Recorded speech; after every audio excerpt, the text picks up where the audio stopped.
Olá, meus irmãos, boa noite. Prazer estar aqui com vocês, né? Com a oportunidade da gente conversar sobre as coisas do nosso querido Evangelho, né?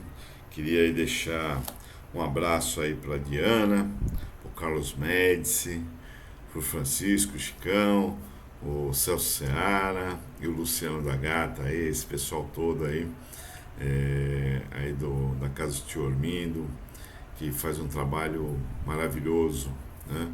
E que tanto ajuda a todos nós aí que estamos envolvidos no processo da autotransformação, da evolução espiritual, né? Da consciência, né? De espíritos que somos, né? E hoje a gente está aqui para falar um pouco sobre a questão da natureza das penas e dos gozos futuros. É uma temática do Livro dos Espíritos muito interessante, que traz informações preciosas para que a gente possa perceber os valores reais aí da espiritualidade, né?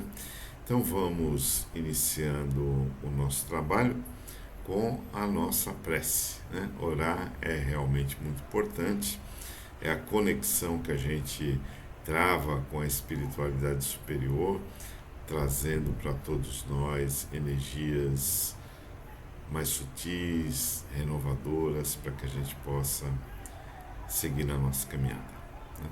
Então vamos elevando os nossos pensamentos ao alto, em busca e ao encontro do meigo, terno e doce Rabi da Galileia. Vamos então buscando nos conectar com Ele, para que a gente possa dizer a Ele da nossa imensa gratidão de podermos estar aqui reencarnados neste plano de provas e expiações, que vai nos dando condições de evoluir, de superar as dificuldades, de caminharmos cada vez mais para a aquisição da consciência e da nossa autotransformação. Pedindo a Jesus que nos abençoe, que mande os seus anjos para que possamos vivenciar o Teu Evangelho no nosso dia a dia, percebendo os valores maiores, que são os valores imortais do ser espiritual. Abençoa, Jesus, o nosso planeta e a todos os seus habitantes, tão necessitados de Ti, da Tua luz e da Tua misericórdia.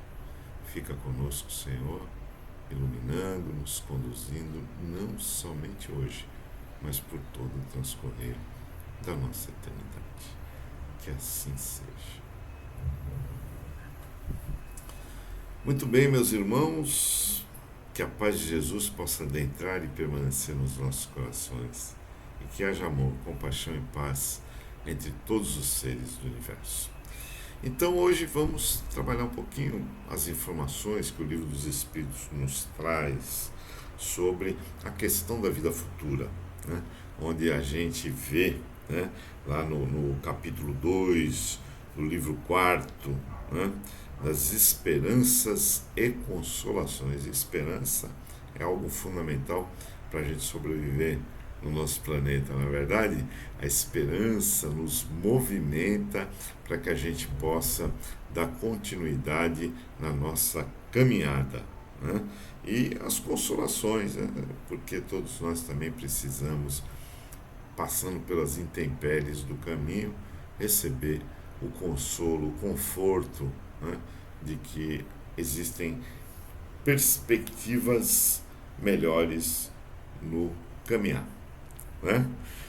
Então, falando das penas e gozos futuros, que nada de material tem, né? Ninguém vai encontrar um carro confortável, veloz, né? Ninguém vai encontrar um rio de leite com vários pés de tâmaras, né? Como os nossos irmãos do Oriente acreditam, né? Que é esse o futuro para aqueles que lutam pela causa de Alá, né? Uma causa muitas vezes distorcida, né? Que a gente vê o suicídio desses homens bombas, né? E os ataques e aquela rudeza e a discriminação com as mulheres, enfim, uma série de atitudes que não condizem com a realidade cristã, a realidade que Jesus nos deixou, né? Então vamos combinar que tem alguma coisa ali que não fecha, né? Por quê? Porque acredita-se na materialidade, né? Eles buscam coisas materiais e o que é essencial está no espírito, não está na matéria. A matéria a gente utiliza para poder executar, né, aqueles comprometimentos, aqueles compromissos que a gente fez no plano espiritual para poder nos melhorarmos, para poder resgatarmos as nossas falhas do passado, de outras vidas, né? Então isso tudo fica bem claro para a gente quando a gente vai conhecendo, se aprofundando na doutrina espírita, quando a gente vai percebendo os valores reais que deveriam nortear a nossa existência, né? Então, o que existe na realidade são ideias distorcidas com relação à vida futura, fruto da ignorância, né, e dos desvios das religiões. A gente sabe que tem muito interesse por trás de tudo nesse planeta, né? A gente vê que em plena pandemia da Covid, ceifando vidas, os interesses materiais se sobrepõem, né? Pessoas que enganam, que corrompem para poder ter mais lucro, para poder ter satisfeito seus interesses egóicos, né?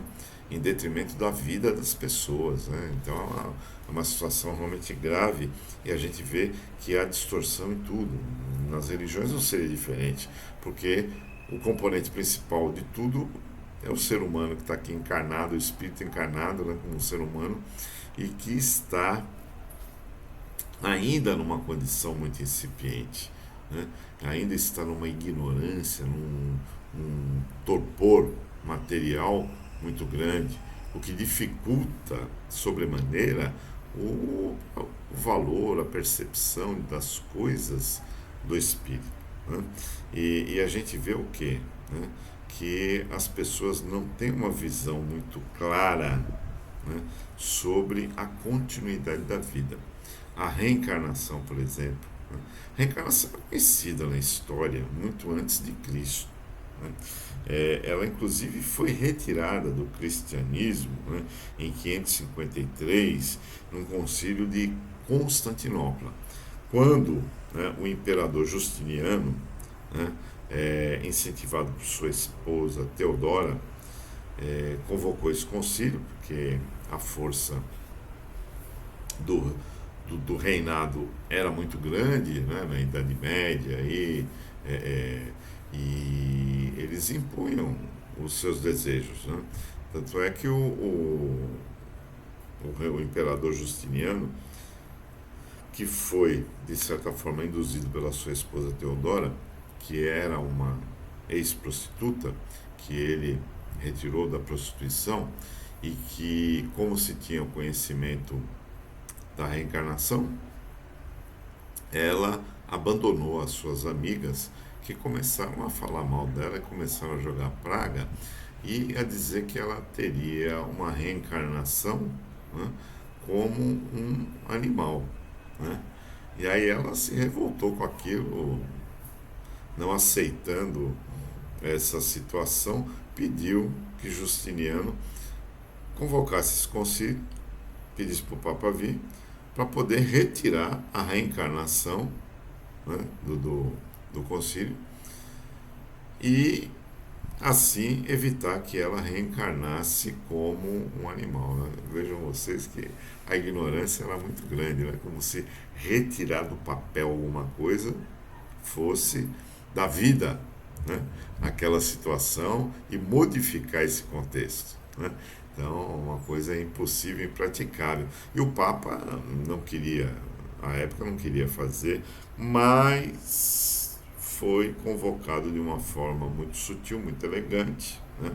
Justiniano disse que se ele não viesse, ele mandava as tropas dele buscar, então ele teve que vir, aceitou e retirou, mas era algo que era para estar até hoje no catolicismo. Né? Em 1320, antes de Cristo, foi encontrado um papiro anano, um escrito, em que, em seu relato, seu contexto, traz todas as informações, né, bem claras, bem objetivas, sobre a existência da reencarnação. Né? Então, não era uma coisa nova, né? E é lógico que com esta informação mais divulgada, as pessoas, no mínimo, iriam parar para refletir um pouco. Eu não diria para vocês que resolveria a problemática da humanidade, mas queria transformar, iria. Né? Iria transformar. Muita gente ia mudar de postura, de opinião, e vendo essa situação da reencarnação como algo concreto, como algo real. Né?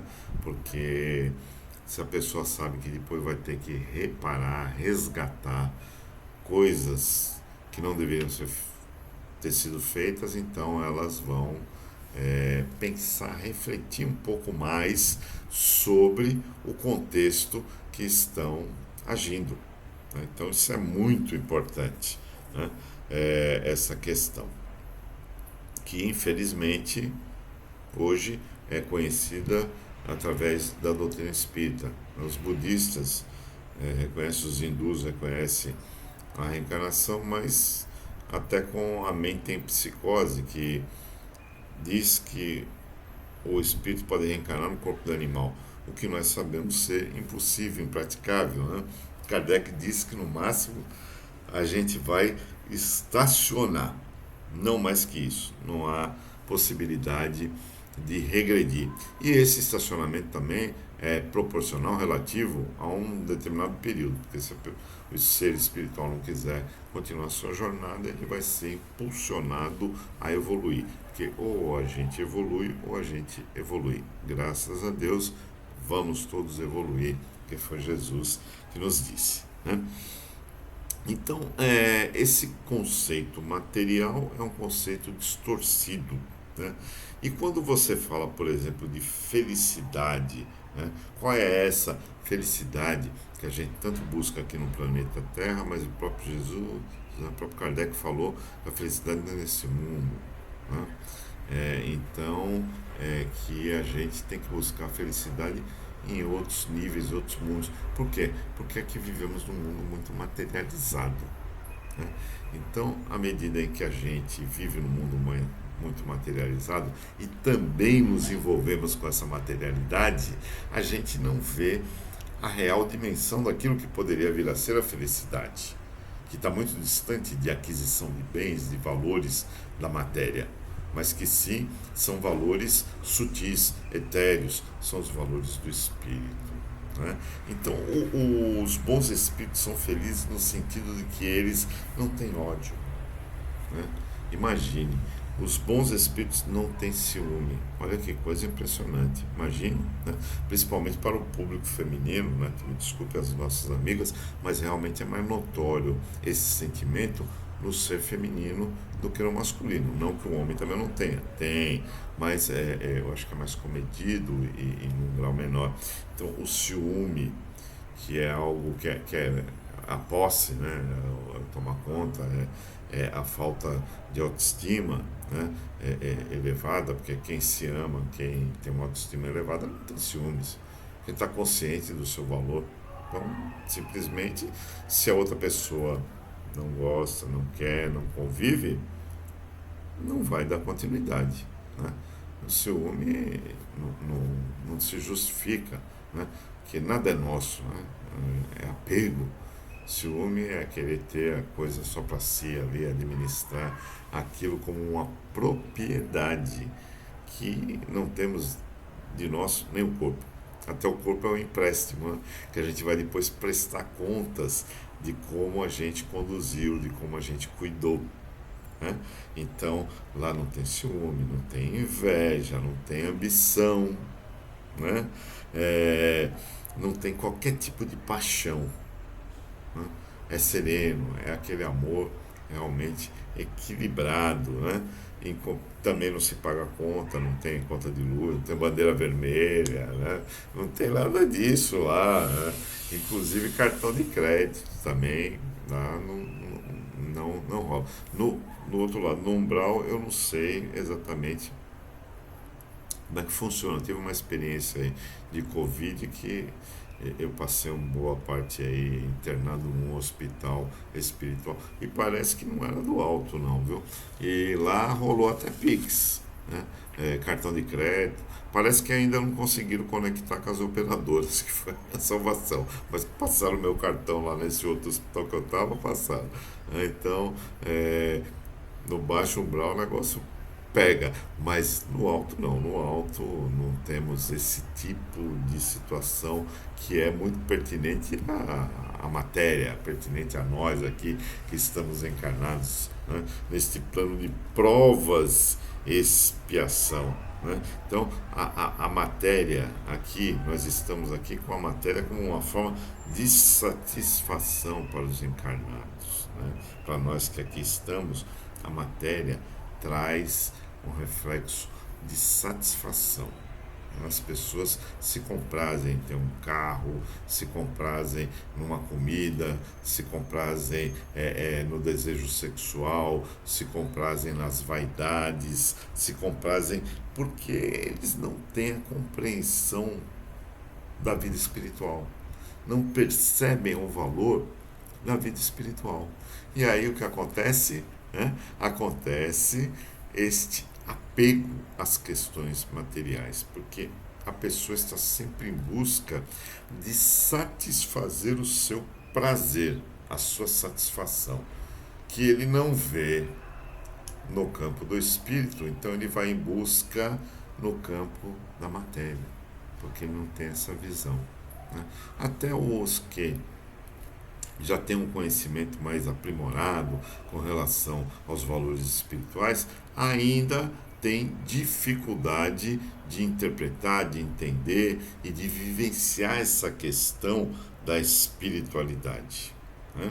Senão a gente não estava vivendo nessa condição que a gente vive nos dias atuais, né? De tanta violência, de tanta desobediência, de tanta falta de amor, né? Há um desamor muito grande por parte das pessoas que leva a gente a viver nessa situação pouco agradável, nessa psicosfera muito perniciosa. Né? Então, a gente vê que quando o espírito desencarna, os espíritos inferiores, eles têm, né, uma dificuldade muito grande quando regressam ao plano espiritual, porque eles não têm a possibilidade que os espíritos mais elevados têm de usufruir desta felicidade, né? Que é uma felicidade de poder estar ali naquele clima, naquela ambiência elevada, né? onde os objetivos são muito mais elevados, né? Onde os seres que lá se encontram pensam sempre no bem, pensam sempre em ajudar o seu semelhante, pensam em se melhorar. Né? E já os inferiores não, os inferiores ficam, né, revoltados até em ver essa felicidade, porque eles não conseguem alcançar o gozo que é moral, o gozo que é uma satisfação dos amigos espirituais mais elevados. Né? E os espíritos inferiores chegam lá e se dão conta dos erros cometidos, porque toda a questão é de cunho moral, a questão não é de cunho material. E a dor moral, ela é infinitamente maior do que a dor material. Porque a dor material, ela cessa, uma hora ela cessa. Ou medicamento, ou desencarne, ou seja o que for, a dor material cessa. Mas a dor moral, ela se prolonga. A gente vê isso com muita clareza na narrativa de Ivone do Amaral Pereira, no livro Memórias do Suicida, quando ela nos relata, através de Camilo Castelo Branco, as histórias daqueles seres que se suicidaram de forma direta, né? Porque também temos o suicídio indireto. Então ela narra esses seres ali naquela situação, por exemplo, um que se suicidou com um tiro no ouvido, em que ele fica remoendo aquela cena como um playback, né? É um termo até meio antigo, mas não condiz com a minha idade, viu? Mas eu ouvi dizer. Então ele fica remoendo aquela cena, voltando aquela cena, como se ele estivesse dando um tiro constantemente no seu ouvido, e aí ele se dá conta que a vida não acabou. Muitos ficam ao lado do seu corpo, vendo ele ser decomposto pelos vermes, né? Que sensação, deve ser muito desagradável, né? Então a gente vê, né, que esses espíritos que passam por esse choque de realidade, quando encontram a verdadeira vida no plano espiritual, passam por dificuldades. A gente vê nosso lar, que André Luiz passou por uma situação bem difícil lá quando ele regressa à vida espiritual, que ele faz aquele período em que ele fica lá no umbral, sendo inclusive chamado de suicida, né? Tentando fugir daqueles que buscam, né, a desforra, que buscam a punição. E os espíritos, a morte não acaba efetivamente com os hábitos, né, não acaba com aqueles vícios que as pessoas carregam no corpo físico, né? A gente sabe que o fato de desencarnar não significa que o ser melhorou ou piorou. Ele continua o mesmo, né? Ele vai melhorar à medida em que ele encontrar o seu caminho lá, em que ele modificar a sua postura na sua caminhada, né? Aí ele vai conseguir efetivar essa transformação. Mas até que isso ocorra, ele continua com as sensações, com os pensamentos, né? Aí não tem a matéria para poder ser instigada pelos espíritos inferiores, mas eles estimulam, como num processo obsessivo, as tendências, os vícios, as inclinações negativas que esses que chegam lá do outro lado passam a sofrer e que tinham aqui no plano da matéria. Como, por exemplo, né, o avarento, ele vê o ouro, né, e não pode possuir. Imagine, né? Você tem aquela ânsia de querer, assim como o devasso, né, que queria participar naquelas orgias, mas ele não tem como participar porque já não tem mais o corpo material, né? Então é o tipo de sofrimento, né? O invejoso, né? O orgulhoso que quer as suas honrarias.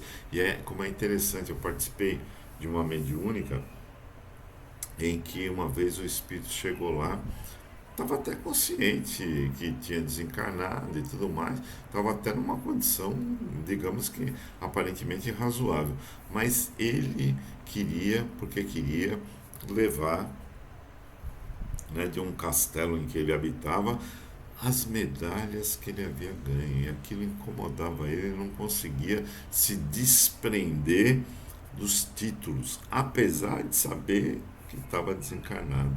Então veja que ponto de sofrimento que ele é levado, porque é uma dor muito grande você querer a coisa e não poder obter, ela está ali escorrer no meio das suas mãos, porque você não consegue levar, não consegue reter aquele bem material que o seu próprio corpo não permite, né? E dentre os maiores sofrimentos que pode existir para aqueles que estão lá chegando ao plano espiritual é a percepção de eternidade daquelas penas. Ou seja, você vai ficar sofrendo por toda a eternidade. Imagine, né? Não vai ter nenhuma oportunidade de modificar aquela situação, vai ter que ficar naquele processo de sofrimento ad eterno, né? Agora, o que não é uma realidade, é uma colocação que foi feita com a intenção de assustar, a intenção de modificar, mas que não deu resultado, né? Porque até hoje o pessoal fala do fogo eterno.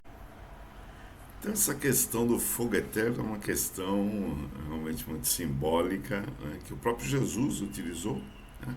Ele fala que aquele que não pratica a caridade, né, ele irá para o fogo eterno, porque é uma simbologia que vem de muito tempo. E as pessoas ainda utilizam, né, de uma forma equivocada, porque a gente sabe que não existe esse inferno, né? Querem amedrontar, mas não é por aí que se está conseguindo fazer com que as pessoas modifiquem o seu proceder, a sua atitude perante a vida. Ainda continuam cometendo os mesmos equívocos, os mesmos erros de outrora. Então, a questão do fogo eterno é uma questão que não funciona para a correção da maneira de ser das pessoas. Então há que se ver uma outra maneira, um outro tipo de consciência.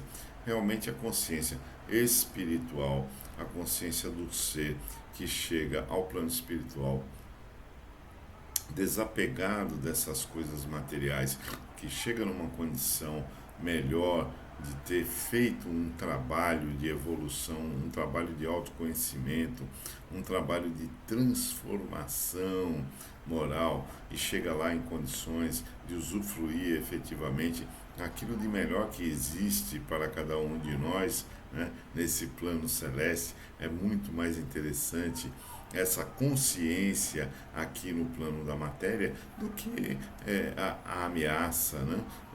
Algumas religiões têm aí aquele Deus perseguidor que está, né, o olho de Deus está em todo lugar, e aquela situação toda que também não vai inibir as pessoas de cometerem equívocos, cometerem erros, atrocidades, né?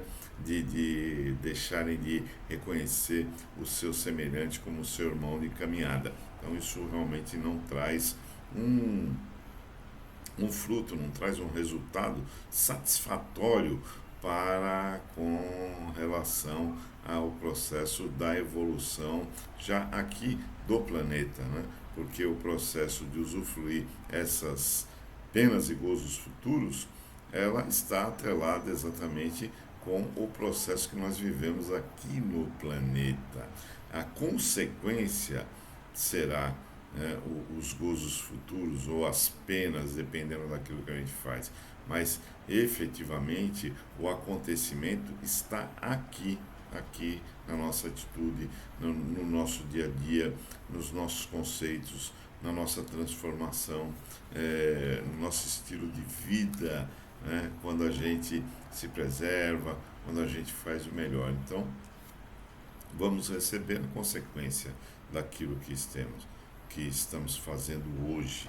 Então o espírito lá, ele tem a consciência plena, tanto aquele que não se desenvolveu quanto aquele que está desenvolvido, que já evoluiu, já percebeu outros valores e trabalha em cima desses valores.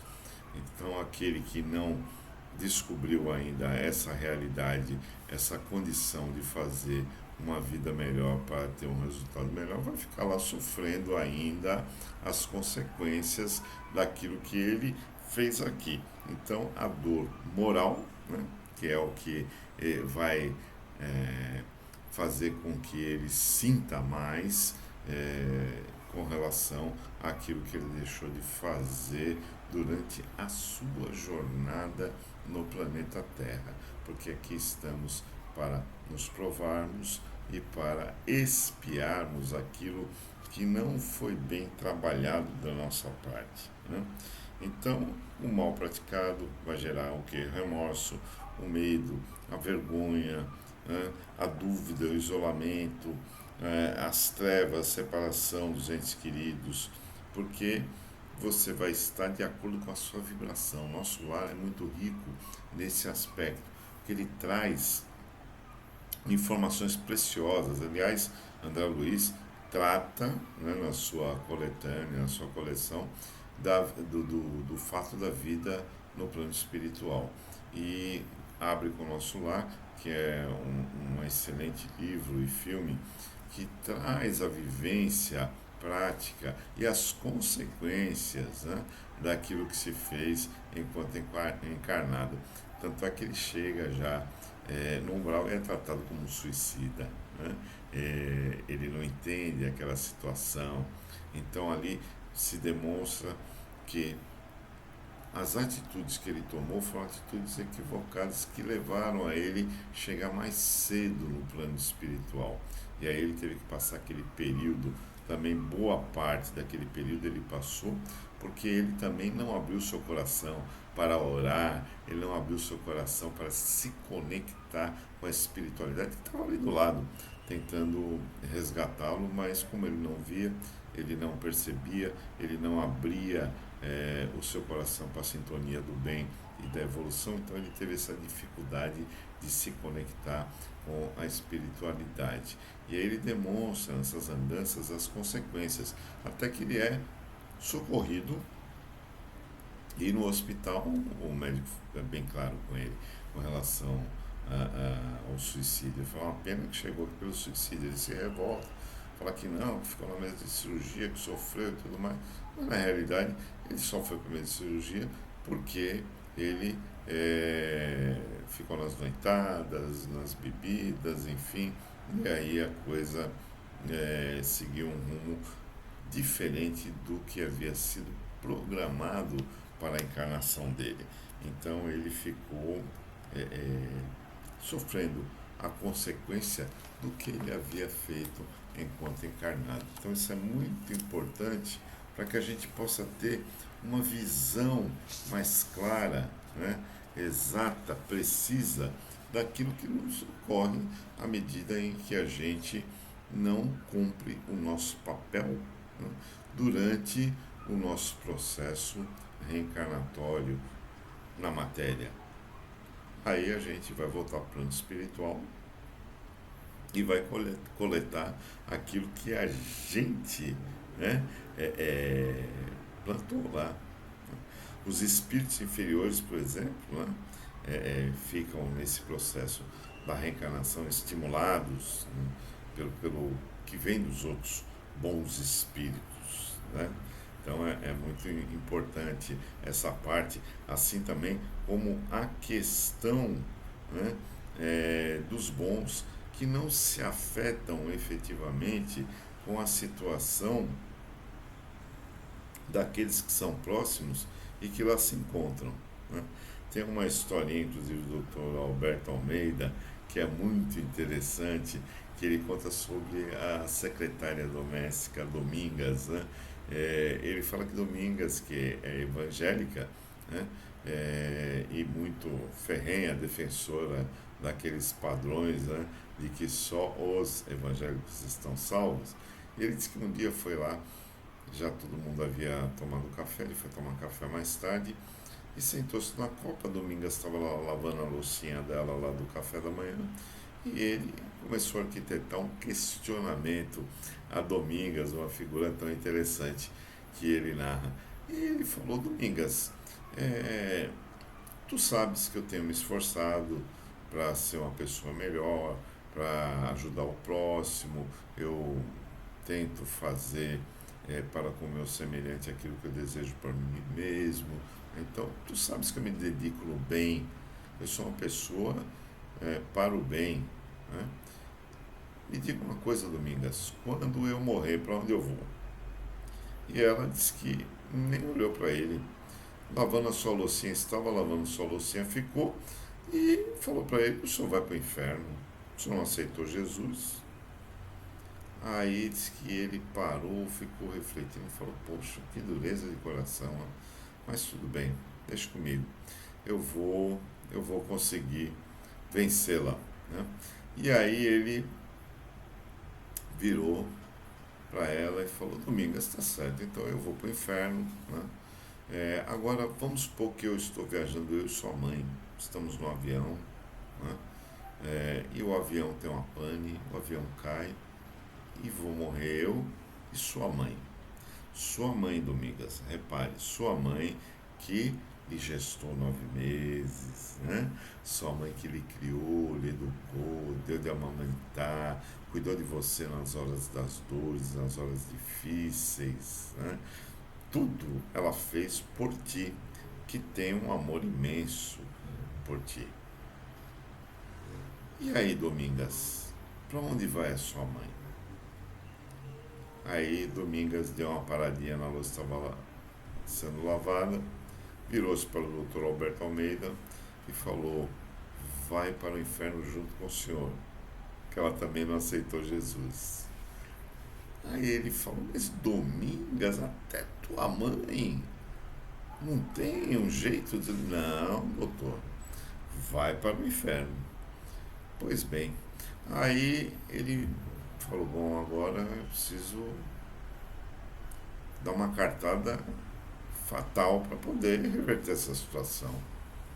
E ele, no intento de demovê-la dessa condição de lançá-lo, e agora junto com a mãe dela, para o inferno, ele virou-se para ela e falou: tá bom, Domingas, tá certo.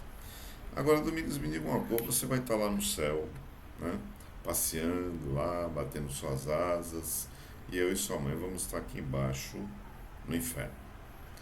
Aí a gente vai lhe ver e vai começar a gritar por você, Domingas. E aí vamos clamar por você: Domingas, Domingas. Aí me diga uma coisa, Domingas: como é que você vai se sentir, né, vendo sua mãe e eu gritando por você lá do inferno e você no céu lá na maior tranquilidade?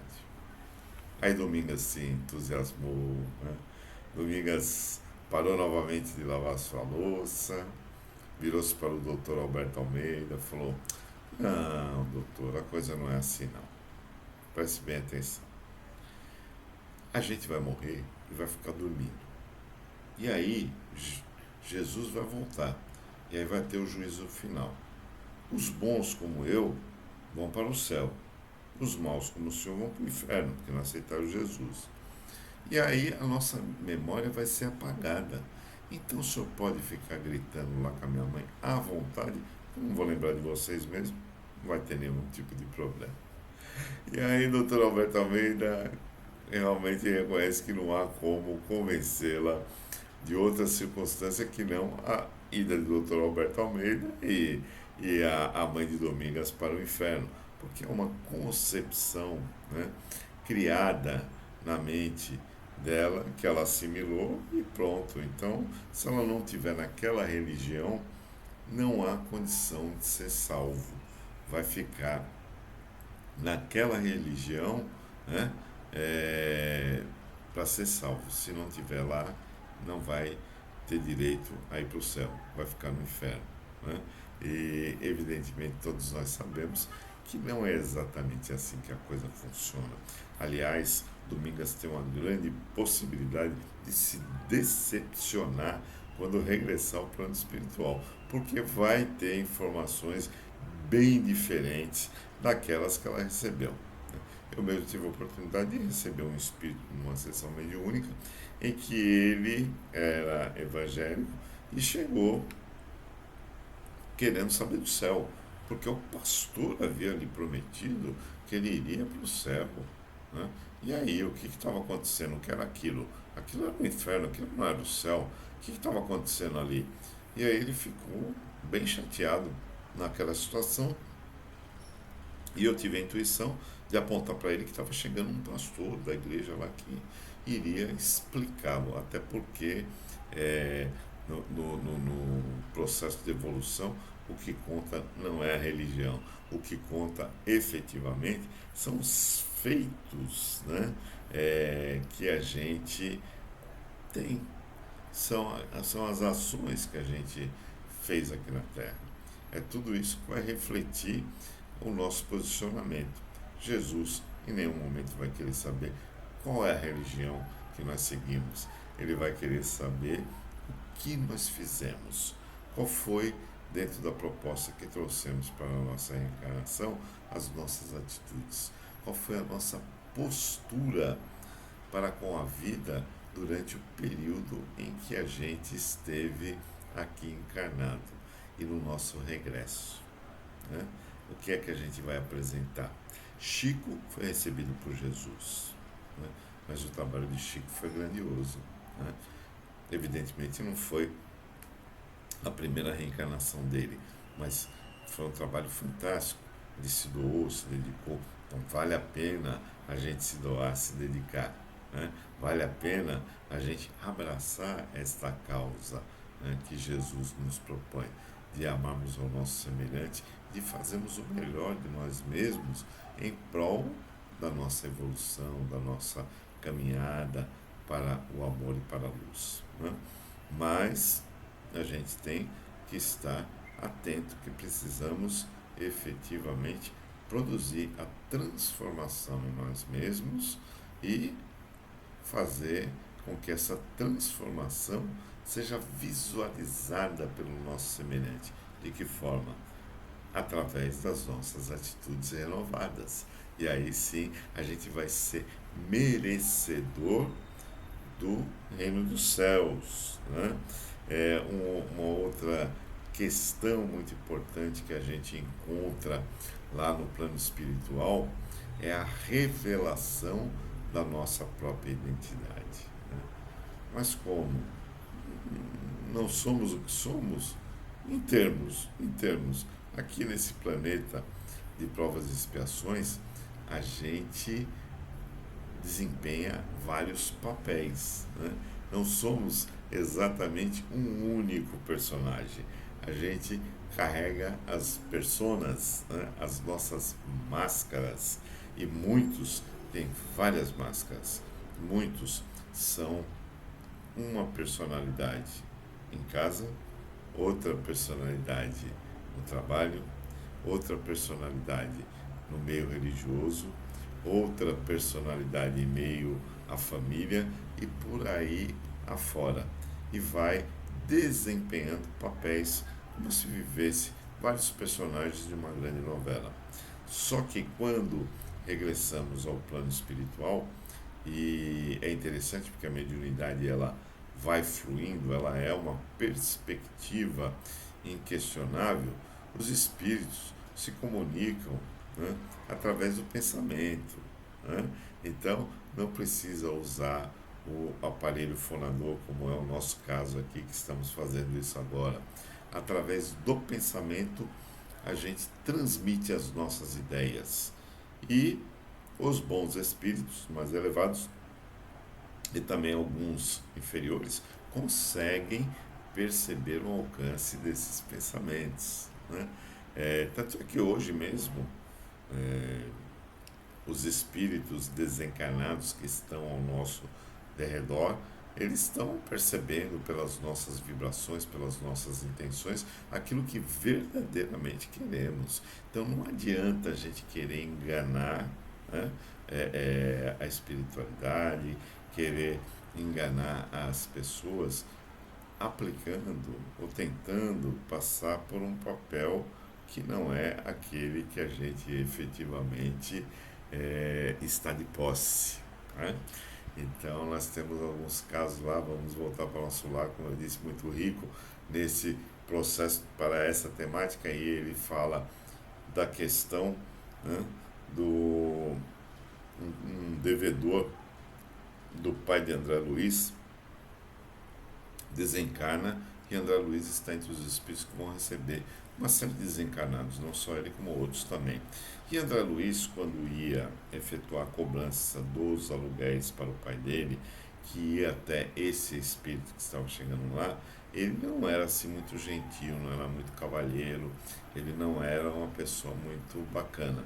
Então, ele não tratou tão bem, teve algumas brigas com esse inquilino. E aí, de repente, ele agora, na visão do mundo espiritual, agora na visão de que somos todos irmãos, ele vê a chegada daquele irmão, né, que ele maltratou. Imagine a sensação que ele teve quando ele se depara com aquele ser, né? Foi uma sensação de constrangimento, em função das atitudes que ele havia tomado, em função do que ele havia feito com esse irmão, né? Então ele ficou muito chateado com ele mesmo, porque ali ele não tinha mais o que demonstrar, ele não era mais dono de nada, né? Ele tinha consciência, pelo contrário, que não somos possuidores de coisa alguma, nem o corpo é nosso, nem o corpo, né? É um empréstimo. Então ele percebe e fica numa situação muito delicada. Uma outra situação também vivida por ele e pela enfermeira que trabalhava com ele, que dava apoio a ele, quando eles estão ali próximo à entrada de nosso lar e aparece um ser vindo dos umbrais, né? Porque o nosso lar está dentro do umbral, né? Veja, muita gente aí espírita quer, né? Desejo de consumo é ir para o nosso lar. Nosso lar está dentro do umbral, né? Então, não é um passo assim tão distante para a luz, não, né? Repensemos, vamos ver se a gente trabalha um pouco mais para merecer posicionamento melhor. Mas enfim, está lá na divisa lá com o umbral, na entrada do nosso lar, quando aparece uma senhora pedindo acolhimento. E André Luiz, como não tinha muito conhecimento, né, se deixa levar. Quando trava o diálogo com ela pede socorro, pede para entrar. E aí, esse espírito, né, que se apresenta, né, na condição feminina de uma enfermeira, está ali ao lado e diz para André: André, você não está vendo nada de diferente? Não está vendo aqueles pontos ali negros que estão em volta dela? Aí ele observa melhor e enxerga esses pontos, né? E aí essa enfermeira vira para ele e fala: aqueles pontos são abortos que ela cometeu quando ela estava encarnada, né? Então ela é um espírito devedor, que era também uma mulher, uma parteira, é um espírito devedor. E aí quando ela diz isso, quando ela descobre, tira a máscara daquele espírito que pretendia enganá-los, né? O espírito se revolta, começa a blasfemar, xingar, enfim, demonstrando a sua verdadeira personalidade, o seu verdadeiro eu. Ou seja, ela ainda não havia se arrependido. Com certeza, até provável que a essas alturas do campeonato ele já tenha até reencarnado, né? Mas aquela época em que o livro foi escrito, ela não tinha nenhum tipo de arrependimento para com relação às atitudes equivocadas que ela havia tomado, né? Então, ela quis enganar, mas efetivamente ali no plano espiritual nós somos todos desnudados, né, das nossas capas, das nossas máscaras, e não fica nada para ser escondido, né, perante aos amigos espirituais. Então é de suma importância que a gente construa um único ser já daqui, de onde estamos, né, encarnados nesse planeta, que a gente seja autêntico, que sejamos verdadeiros para poder enfrentar as nossas dificuldades, para que a gente possa enfrentar tudo aquilo que chega até nós com dignidade, né, com conhecimento, para que a gente possa superar as nossas imperfeições, os nossos apegos, os nossos vícios, e aquilo que a gente não tiver ainda em condições de superar, que possamos assumir, né, essa nossa dificuldade, sem deixar de continuar trabalhando pela nossa transformação, pela nossa evolução. Então é exatamente isso que a gente vai obter quando estivermos, né, no plano espiritual, obter o resultado daquilo que a gente fez, daquilo que a gente plantou neste planeta e provas e expiações. Serão as nossas penas ou os nossos gozos futuros? Depende da nossa construção. Que o Mestre Jesus, que os bons amigos espirituais possam nos auxiliar a superar essas dificuldades e a continuar a nossa jornada no rumo do amor, no rumo da luz. Muita paz para vocês. Vamos então fazer agora a nossa prece de encerramento. Fechando os nossos olhos, elevando os nossos pensamentos ao alto, nos conectando com Jesus, agradecendo a Ele a sua infinita misericórdia, para que a gente possa ter êxito neste processo de evolução pelo qual estamos passando. Que o Mestre Jesus possa nos auxiliar a superar as nossas próprias imperfeições, a retirar os apegos, os vícios e continuarmos trabalhando em prol de nós mesmos através do amor ao próximo e da caridade, através da nossa autotransformação, que envolverá todos aqueles que permanecem ao nosso lado. Fica então conosco, Jesus. Abençoa, ilumina e nos conduz, não somente hoje, mas por todo o transcorrer da nossa eternidade. Que assim seja. Gratidão, meus irmãos. Muita paz para todos nós. Que assim seja.